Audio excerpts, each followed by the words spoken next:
praví středu, si je Růžičková.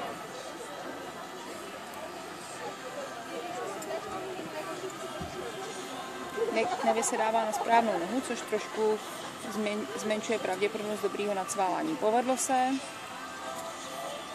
Lepší cvá, lepší základní!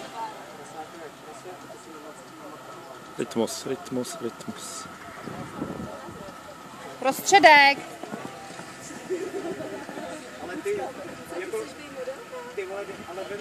Už jsme měli točit, ale nevadí. Tím, že jela moc blízko k tomu vnitřnímu sloupku, tak nemohla pak otočit dovnitř. Aha. Správný počet svalových, nevím, jestli počítala, ale 5 tam bylo. Víc narovnavého blouku.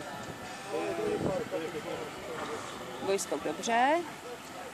Má se koukat už do vnitřní strany, dobře. Narovnat ve blouku. To mohlo být trošku víc.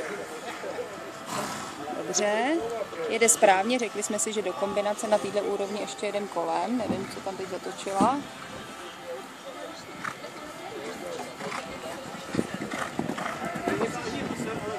Dobře.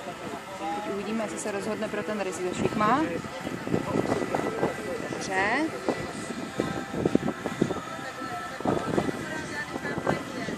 V podstatě škoda ty jedničky. Hotovo. Martina Holcová.